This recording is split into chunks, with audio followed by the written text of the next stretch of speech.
സ്വർണമോഷണ വിവാദത്തോടെ ഇളക്കം തട്ടിയിട്ട പ്രതിച്ഛായ തിരിച്ചുപിടിക്കാൻ സർക്കാർ.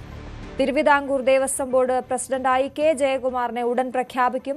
ദേവസ്വം മന്ത്രി തീരുമാനം അറിയിച്ചതായും തിങ്കളാഴ്ച ഉത്തരവ് പുറത്തിറങ്ങുമെന്നുമാണ് പ്രതീക്ഷയെന്നും കെ ജയകുമാർ പ്രതികരിച്ചു.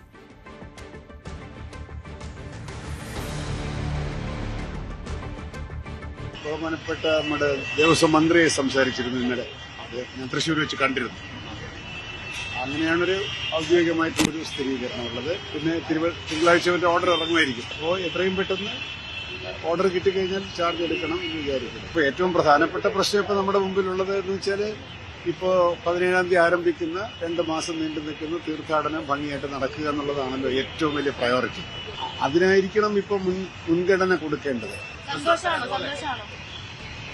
പ്രതീക്ഷിച്ചില്ല എന്നുള്ളതാണ് വാസ്തവം. എന്റെ പേര് ഇതിനകത്ത് പരിഗണിക്കപ്പെടേണ്ട കാര്യമില്ലല്ലോ.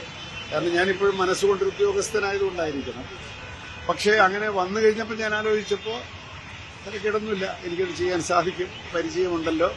പിന്നെ ഞാനൊരു ഈശ്വരവിശ്വാസിയാണല്ലോ. അതുകൊണ്ട് തന്നെ ഇതൊരു നിയോഗമായിട്ട് ഞാൻ കാണുകയാണ്. ഒരു ഉത്തരവാദിത്തം എന്നെ ഏൽപ്പിക്കുകയാണ് ഗവൺമെന്റും അതിന്റെ പിന്നിൽ ഭഗവാനും എന്നാണ് വിചാരിക്കുന്നത്. കുറ്റമറ്റ രീതിയിൽ മണ്ഡലകാലം പൂർത്തീകരിക്കലാണ് ലക്ഷ്യം. വിവാദങ്ങൾക്കിടെ അധ്യക്ഷ പദവി ഏറ്റെടുക്കുന്നതിൽ ആശങ്കയില്ലെന്നും ജയകുമാർ പ്രതികരിച്ചു. എനിക്ക് അങ്ങനെ യാതൊരു ആശങ്കയില്ല. കാരണം ഒരുപാട് അങ്ങനെ എല്ലാ കിരീടത്തിലും മുള്ളുള്ളതായിട്ട് എനിക്ക് തോന്നുന്നില്ല. നമ്മൾ വയ്ക്കുന്ന രീതി പോലെ ഇരിക്കും. ശബരിമലയിലെ സ്വർണ്ണപ്പാളി മോഷണവുമായി ബന്ധപ്പെട്ട് ദേവസ്വം ബോർഡും വകുപ്പും സർക്കാർ മുഴുവനായും വലിയ തരത്തിൽ പ്രതിരോധത്തിലായി നിൽക്കുന്ന സാഹചര്യത്തിലാണ് ഈ നിലവിലെ ദേവസ്വം ബോർഡിന്റെ ഭരണസമിതിയുടെ കാലാവധി തീരാൻ ദിവസങ്ങൾ മാത്രം ബാക്കി നിൽക്കുമ്പോൾ എല്ലാ അഭ്യൂഹങ്ങളെയും കാറ്റിൽ പറത്തിക്കൊണ്ട് സമീപകാല ചരിത്രത്തിലൊന്നും ഇല്ലാത്ത വിധം ഒരു പൊളിറ്റിക്കൽ അപ്പോയിന്റ്മെന്റ് സാധാരണയായി നടക്കാറുള്ള ദേവസ്വം ബോർഡ് അധ്യക്ഷ സ്ഥാനത്തേക്ക് സംസ്ഥാനത്തെ ഏറ്റവും മുതിർന്ന പരിചയസമ്പന്നനായ IAS ഉദ്യോഗസ്ഥനായിരുന്ന കെ ജയകുമാറിന്റെ പേര് മന്ത്രിസഭയുടെ പരിഗണനയിൽ വരുന്നത് ഒരുപക്ഷെ വളരെ ദീർഘവീക്ഷണത്തോടെയുള്ള ഒരു തീരുമാനം, നിലവിൽ ഇതുമായി ബന്ധപ്പെട്ട് സർക്കാരിനെ പ്രതിരോധത്തിലാക്കിയ വിവാദങ്ങളെ മറികടക്കാനുള്ള ഏറ്റവും നല്ലൊരു ആയുധമായി മാറുന്ന തരത്തിലേക്ക് ഈ കെ ജയകുമാർ എന്ന പേര് മാറുമെന്ന് തന്നെയാണ് വിലയിരുത്തൽ. അത്തരത്തിലാണ് ഇപ്പോഴുണ്ടായിരിക്കുന്ന അപസ്വരങ്ങളെയും എതിർസ്വരങ്ങളെയും എല്ലാം കൃത്യമായി തന്നെ ഈ ഒരു തീരുമാനത്തിലൂടെ മറികടക്കാനാകുമെന്ന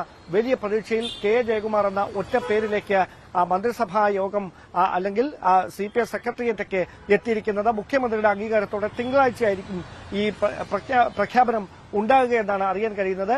കെ ജയകുമാറിനെ ദേവസ്വം ബോർഡിന്റെ പുതിയ അധ്യക്ഷനായി നിയമിക്കാനുള്ള തീരുമാനത്തിലൂടെ അത്തരമൊരു പേരിലേക്ക് എത്തിയതിലൂടെ നിലവിലെ ദേവസ്വം ബോർഡ് സംശയത്തിന്റെ വലിയ പുകമറയിലായിരുന്നു. കാരണം ഇപ്പോഴുണ്ടായിരിക്കുന്ന വിവാദങ്ങളിൽ നിന്ന് PS പ്രശാന്ത് നയിക്കുന്ന ബോർഡിനോ ഭാരവാഹികൾക്കൊന്നും ഒഴിഞ്ഞു മാറാനാവില്ല എന്ന് ഹൈക്കോടതി ആവർത്തിച്ച് പറയുന്ന സാഹചര്യമുണ്ടായിരുന്നു. അതിനിടയിൽ കാലാവധി പൂർത്തിയാക്കുന്ന ഭരണസമിതിയുടെ തലപ്പത്തേക്ക് കെ ജയകുമാറിനെ പോലെ ഒരു മുതിർന്ന ഉദ്യോഗസ്ഥനെ നിയമിക്കുമ്പോൾ അതിൽ ലക്ഷ്യം മറ്റൊന്നുമല്ല, 2 തെരഞ്ഞെടുപ്പുകൾ വരാനിരിക്കുന്ന ഏറ്റവും അടുത്ത് നിൽക്കുന്ന തദ്ദേശ തെരഞ്ഞെടുപ്പ്, മാസങ്ങൾക്ക് ശേഷം നടക്കാൻ പോകുന്ന നിയമസഭാ തെരഞ്ഞെടുപ്പ്, അവിടെ വിശ്വാസികളുടെ പ്രശ്നങ്ങളെയും വിശ്വാസത്തെയും ചേർത്ത് നിർത്തുന്ന നിലപാടാണ് സർക്കാരിന്റേത് എന്ന ഒരു പ്രതിച്ഛായ സൃഷ്ടിക്കേണ്ടത് സർക്കാരിനെ സംബന്ധിച്ച്, ഇടത് മുന്നണിയെ സംബന്ധിച്ച് അനിവാര്യമായ ഒരു ഘട്ടമാണ്. അതുകൊണ്ട് തന്നെയാണ് ഇങ്ങനെയൊരു തീരുമാനത്തിലേക്ക് സർക്കാർ എത്തിയതെന്ന് വേണം മനസ്സിലാക്കാൻ. അങ്ങനെയെങ്കിൽ വരുന്ന മണ്ഡലകാലം സുഗമമായി നടത്തുന്നതിനു വേണ്ടി കെ ജയകുമാറിന്റെ നേതൃത്വത്തിലുള്ള ഭരണസമിതി ഏത് തരത്തിലുള്ള ഇടപെടലാകും നടത്തുക എന്നതാണ് ഇനി കാത്തിരുന്ന് കാണാനുള്ളത്. ശബരിമല സ്വർണ്ണപ്പാളി മോഷണ കേസിൽ പ്രത്യേക അന്വേഷണ സംഘം കസ്റ്റഡിയിൽ വാങ്ങിയ മുരാരി ബാബുവിനെയും സുധീഷ് കുമാറിനെയും ഉണ്ണികൃഷ്ണൻ പോറ്റിക്കൊപ്പം ഇരുത്തി ചോദ്യം ചെയ്യാൻ SIT. പ്രാഥമിക ചോദ്യം ചെയ്യൽ പൂർത്തിയാക്കിയ ശേഷം സന്നിധാനത്ത് മൂവരെയും എത്തിച്ച് തെളിവെടുപ്പ് നടത്തിയേക്കും. തിങ്കളാഴ്ച വരെയാണ് പോറ്റിയുടെയും മുരാരി ബാബുവിന്റെയും കസ്റ്റഡി കാലാവധി. അതേസമയം വാതിൽപ്പാളി മോഷണ കേസിലെ 3ാം പ്രതിയും മുൻ ദേവസ്വം കമ്മീഷണറുമായ N. വാസുവിനെതിരെ വൈകാതെ തുടർ നടപടികൾ ഉണ്ടായേക്കും. ശബരിമലയിൽ അന്താരാഷ്ട്ര ബന്ധമുള്ള സ്വർണ്ണക്കടത്താണ് നടന്നതെന്ന് കോൺഗ്രസ് നേതാവ് രമേശ് ചെന്നിത്തല. ദേവസ്വം ബോർഡ് പ്രസിഡന്റിനെ മാറ്റിയതുകൊണ്ട് മാത്രം രക്ഷപ്പെടാനാകില്ല. മോഷണം മുഴുവൻ നടന്നത് ഇടത് സർക്കാരിന്റെ കാലത്താണ്. ദേവസ്വം മന്ത്രിമാരും ദേവസ്വം പ്രസിഡന്റുമാരുമാണ് പ്രതികളെന്നും ചെന്നിത്തല കാസർഗോഡ് പറഞ്ഞു. ജയകുമാർ നല്ല ആളാണ്, ചീഫ് സെക്രട്ടറി ആയിരുന്നു. അദ്ദേഹം വരുന്നതിൽ ആർക്കും എതിർപ്പുണ്ടാവില്ല. പക്ഷേ കഴിഞ്ഞ 10 വർഷക്കാലം ദേവസ്വത്തെ കട്ടുമുടിച്ചവരാണ് ഇവർ. ഇപ്പോൾ ഓരോ ദിവസവും പുറത്തു വരുന്ന വാർത്തകൾ സൂചിപ്പിക്കുന്ന എന്താണ്? ശബരിമലയിലെ സ്വർണം മുഴുവൻ അടിച്ചു മാറ്റി.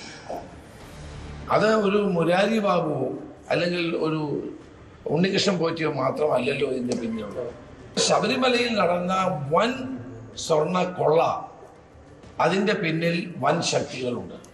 മുൻ ദേവസ്വം ബോർഡ് പ്രസിഡന്റുമാരുണ്ട്, ദേവസ്വം മന്ത്രിമാരുണ്ട്. അവരെ ആരെയും ഇവിടെ ചോദ്യം ചെയ്യുന്നില്ല. അവിടുത്തെ ജീവനക്കാർ 2-3 പേരെ റിമാൻഡ് ചെയ്തതുകൊണ്ട് ഈ പ്രശ്നം അവസാനിക്കുമോ?